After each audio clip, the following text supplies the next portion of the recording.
You ready, Jen? I'm ready. She's ready. All right. Let's So go. we're going to start with just a little entertainment, and you can read this, and we'll entertain you. Did you touch the thermostat? Did you turn it up? Oh, of course not. Did somebody fiddle with the thermostat? It's 85 degrees. 85? Even 5. Do you have any idea how much even a few degrees can impact the gas bill? Of course I do. It's unthinkable. Dad? Kurt, what's going on in here? Why is it so hot? Someone fiddled with the thermostat. What? Who would do that?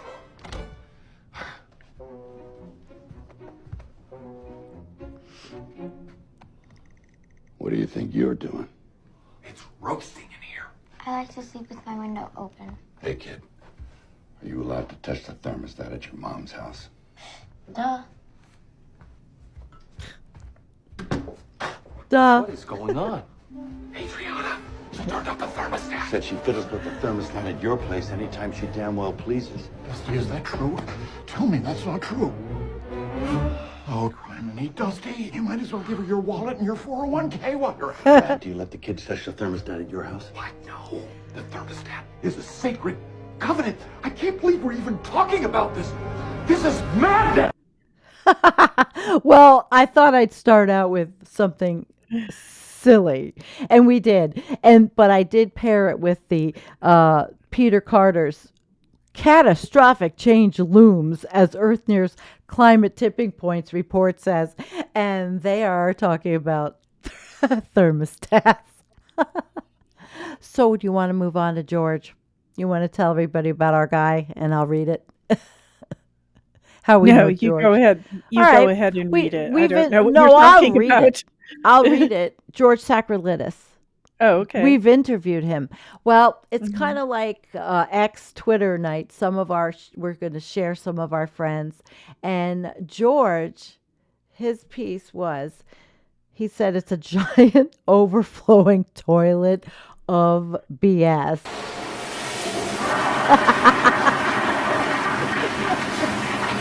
It gets the flush of the day. There is now widespread denial of science, data, and reality. Denial that we have already crossed many tipping points of no return. They all wait first to fall off the cliff before they can call a cliff a cliff.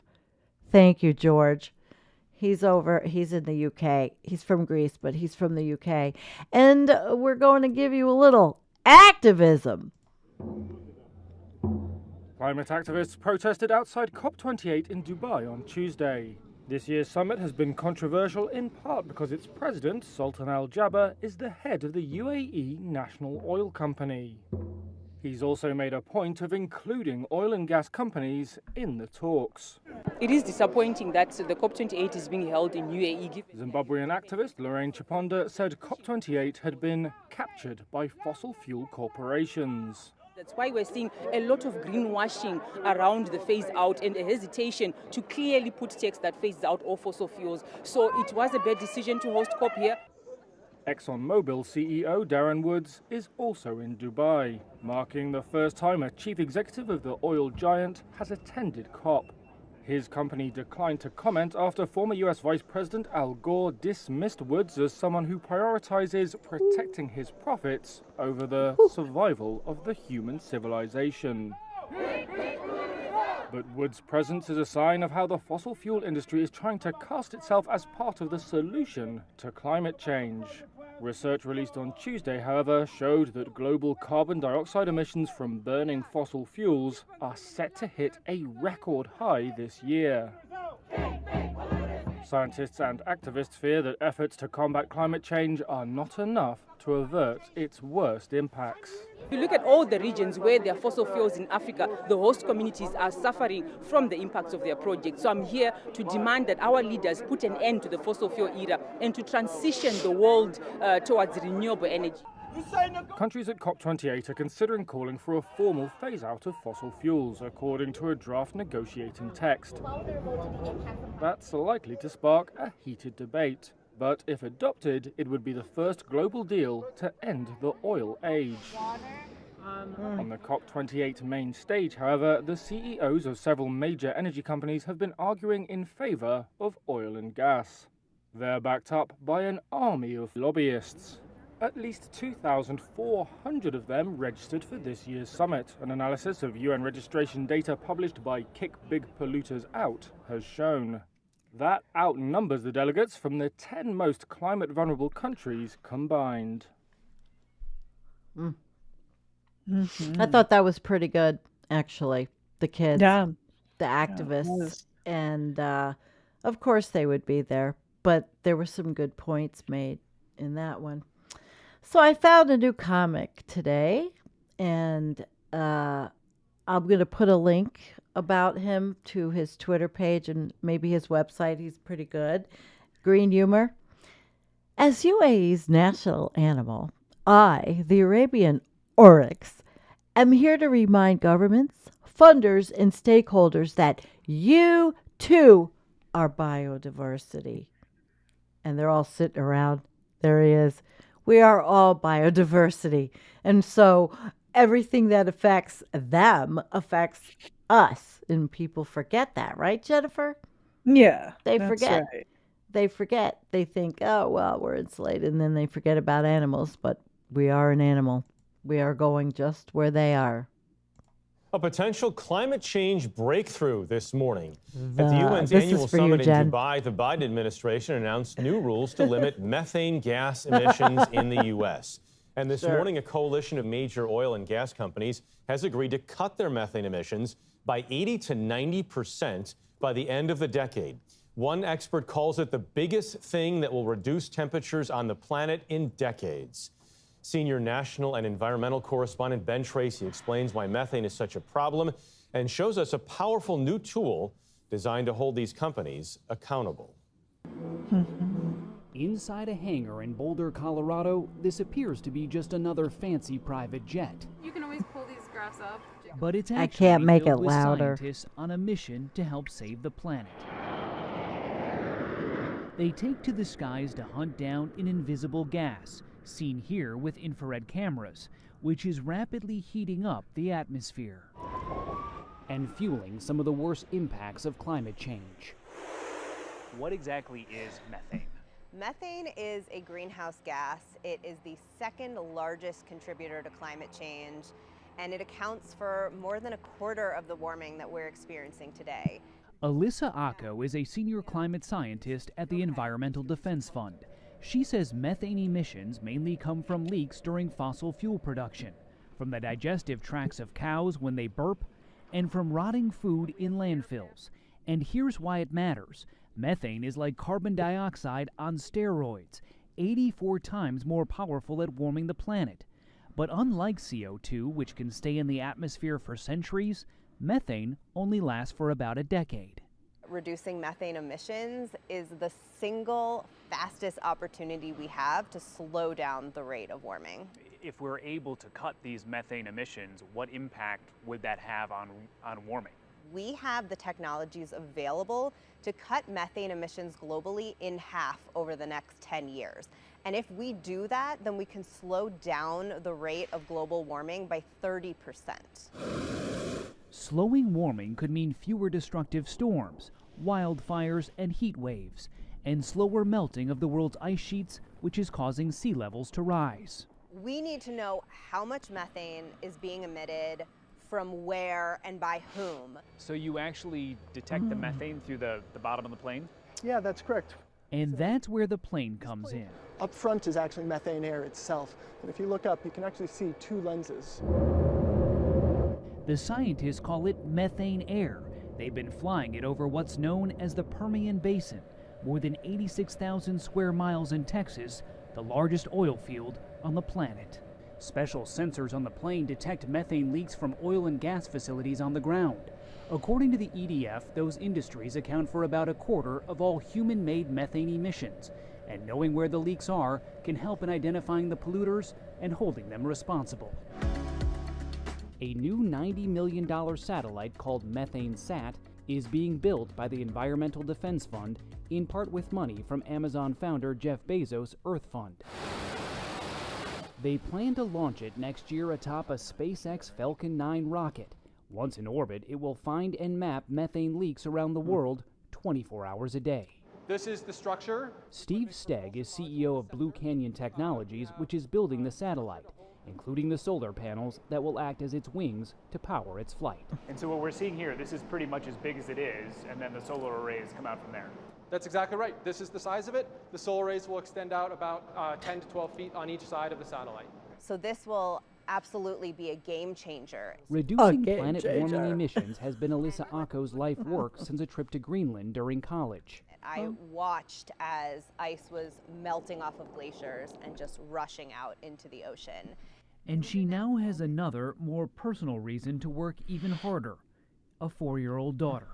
And it really worries me what the climate will be like when she's my age. I look at my daughter every day and I just want the best for her. And a huge part of that is the world that we're leaving behind. A world we still have a chance to save.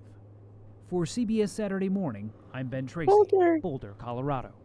Yeah, I thought you'd like that, but that's what the mainstream media reports are like, basically, telling everybody that keep trying, working, doing. But then we read James Hansen. A miracle will occur is not sensible climate policy. The COP28 chairman and United Nations Secretary General say that the goal to keep warming below 1.5 C is alive, albeit barely, implying that the looser goal of the 2015 Paris Agreement to keep warming well below 2 C is still viable. We find that even the 2 C goal is dead if policy is limited to emission reductions and plausible CO2 removal.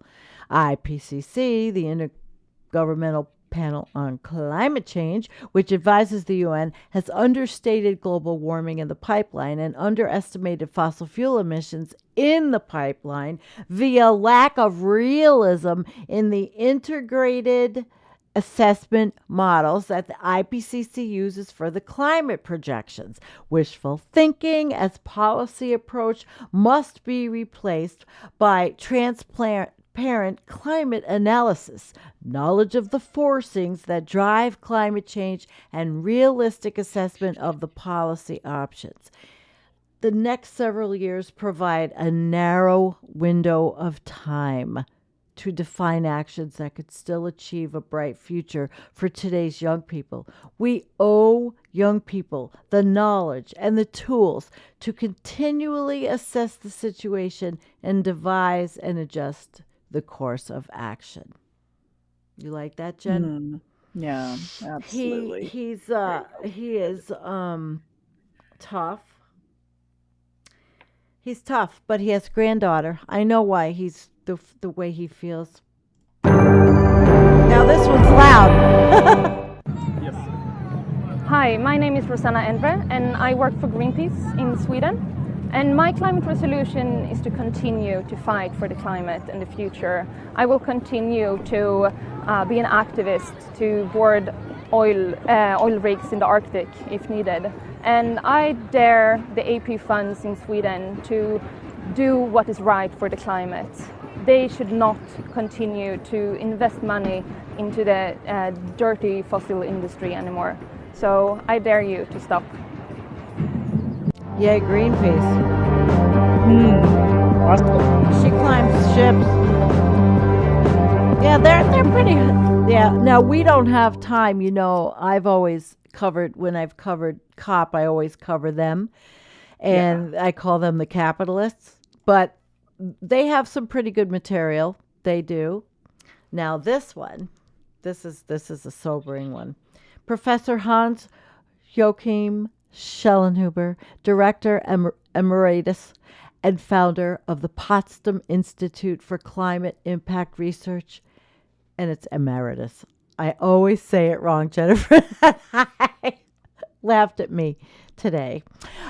Believes if we go much above 2C, we will quickly get to 4C anyway because of the tipping points and feedbacks. It'll spell the end of human civilization. So I'm going to read that again. This guy, important man, believes if we go above 2C, we will quickly get to 4C any way because of the tipping points and feedbacks, which would spell the end of human civilization. This is a very big risk that will just end our civilization. Holy shit, Ski. Holy shit. Yeah. Holy shit. Holy shit. Is that a holy shit moment, guys? Do I even have here's a holy shit explosion. Boom. All right. Now we are going to move from that sobering note to the Arctic for Jennifer to talk about this sobering note. Right? So this is our moving into winter Arctic sea ice graphic, and it plots basically over multiple decades, October, November, December, and January, moving into winter, watching the Arctic sea ice grow. It's very obvious that, well, 2023 is kind of keeping in trend. The Arctic sea ice is growing. But overall, decade over decade, you can see that Arctic sea ice is less quickly to grow as time goes on. This is not remarkably different from the previous years. You know, it's keeping in track with them, but it's within the trend. You know, as time goes on, the Arctic sea ice grows less quickly, I guess. And then at the top, of course, it gives you the sea ice extent, and it's the third lowest on record. So this is Zach Labe, and Jennifer will move on to Antarctic. Yeah. Now this one, a lot different than the previous graphs. So this is a full year, decade over decade. And you can see, of course, 2023, we are here now. And we are here at the end of 2023. But the Antarctic sea ice anomalies are, 2023 in this case is definitely not like the other years. Like the others. It's not like the other ones, right? This line is not like the other ones, and remarkably so. You know, it's more than 2 standard deviations out of the trend, and so that's where we are now. And of course, guys, keep in mind, Antarctica has, I would say 220 feet of sea level rise wrapped up in that continent. Yeah. So Antarctica is starting to get soft, And didn't another piece just break off? It wasn't the one with the I saw something about another big glacier breaking off in Antarctica. Yep. It's my joke was they should make villages like they have in Florida and put all the retirees floating around on icebergs. Yeah. I mean, put them to use, right? All right. Well, that was our little update, and many countries, and this is Bill McGuire. Many countries are coalescing around the goal of achieving net zero emissions by 2050, not for any solid scientific research, but because it is a nice round number and far enough away to justify inaction in the near term. The global average temperature rise is predicted to climb prematurely above 1.5 C and by between 2026 and 2042, with a central estimate of 2032, while business as usual will see the 2C breach by 2050 or very soon after. This means by that mid-century, a number of tipping points may already have tipped, ensuring a major transformation of our world, from which there is no return. Neither rapid cuts in atmosphere in emissions nor the direct removal of carbon from the atmosphere will turn back the clock. Oh my God. Right. And a good thing to remember about tipping points, once a point has tipped, it's tipped, and you cannot untip it. Nope. Oh my goodness. It's very dry in my house, guys. Oh, no, you can't untip it. Even with the geoengineering that's going to end up coming up. And this is Bill. Look at CO2 pathway for 1.5 and tell me that staying this side of 1.5 is still practically possible. You'd have to live in cloud cuckoo land to think so. So Jennifer, Cloud cuckoo land. So what are we looking at here? The historical. Well, it up, looks like we're looking at up. what's the measurement? CO2. These are CO2 pathways. So you can see everything is going straight up. It really is. And this is from before 1900. So looks like possibly even from 1870 or so to the present day. And they are dreaming. They must be smoking some kind of crack. Seriously, Oh my guys. God. To think that any of these three Jesus. pathways is ever going to happen, because it's not. It's just not. It's sad to see that people think that this is going to happen, but so it's not the word sustainable, it's really adapting, and we are all understanding of that. And then there's Greta, who says leaving capitalist consumerism and market economics as the dominant stewards of the day, of the only known civilization in the universe, will most likely seem, in retrospect, to have been a terrible idea. Well, God, leave it to her. Well, yeah, because this is who's taking it over. It's not governments, really. I mean, the United States is, they're saying things, but, they're not really putting we're drilling more. The United States has drilled more this past year than it had in a long time. So there's no hiding that. We're drilling because we're supplying, military fuel and whatever. So, this one. Yeah, this was the Elliot. Oh, we have to talk about it. Our friend Elliot Jacobson, after a massive yearly gain of 2.99 ppm in the latest CO2 reading from NOAA, net zero has become a comedy punchline at COP28. A climate scientist walked into a bar. And Jennifer, tell us what we're looking at. Well, we're looking at the unrelenting march of CO2 from the Mauna Loa Observatory, where they get the best CO2 measurements, and then that's the red with the seasonal, and then the black line with it all kind of averaged out, and you can see it's unrelenting. It's going up at a very steady pace, and regardless of whether, I know the US CO2 emissions have gone down, China certainly hasn't. No. And the CO2 worldwide just keeps going up and up and up and up, and it's unrelenting and steady, as you can see. Like my thirst from a dry house. Oh my God. I'm going through water like it's water. All right. Now we have a little cartoon. Thank you, Jennifer, for that.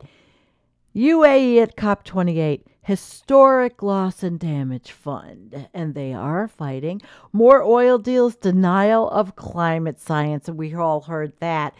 But I'm moving to Mia, a woman I really, really, really like. And she's talking about the dollars and cents, what's needed, and it's a quickie.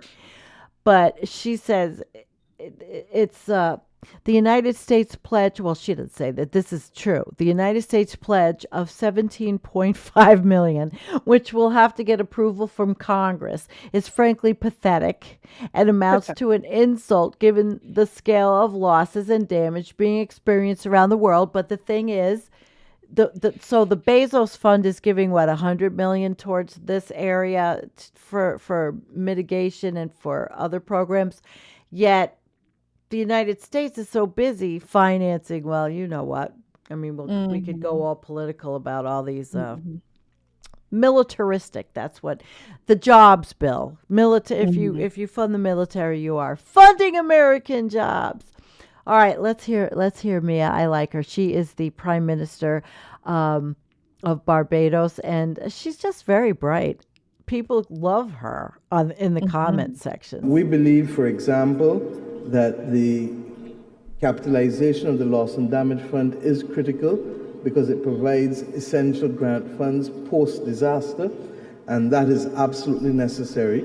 But the scale of its capitalization will be a concern to all if it is not properly capitalized. And that's why we feel that a mechanism that allows both for capitalizing the loss and damage, but increasing what is available to you with the Resilience Sustainability Trust and what is available to development banks for resilience funding is equally critical. We've been talking about public money, which has to continue. We've been talking, however, also about mechanisms for non-state actors contributing. We're talking all over the place, and we haven't settled on how best this can work to avoid the greenwashing and to avoid implosion. She's cool. I do She's like very her. good. And she says what they need. This is what we need. This is what we ask for. And they are a small island nation, but there's a lot of them, and help is needed to keep them, at least if they can't stay on where they are, people are going to have to migrate. I don't know, the answer, but she knows. She knows what's happening. Yes, All right, she does. so this is the pièce de résistance of this presentation because we're going to launch right into some hard science articles. We're going to talk about the methane. Well, Jennifer is, and me too, actually, tipping points. But this one, the climate feedback loop interactions could accelerate warming, which we do know. And I'm just going to go over these very briefly. New research shows how different parts of the climate system may affect each other to push global warming beyond current projections. Some of the amplifying feedback loops identified in the new paper include sea ice melting or not forming, decreasing snow cover, increased permafrost thawing, insect outbreaks, forest dieback, desert desertification, changing cloud patterns, increasing wildfire frequency, drying burning peatlands. And I could go on. You guys will find this in the links. These are all things that could be one entire show for us. In fact, this Jennifer, this could be our template for the coming year. This whole It could. thing. I mean, I know. this whole thing, we could make shows about this for the next year coming up for Yeah, sure. because all of this is happening. I mean, the permafrost releasing greenhouse gases. How long have we been talking about that, Jen? 5, 6 years. Yeah, years. And now it's in the forefront, and these things are happening. So here's our blueprint, guys.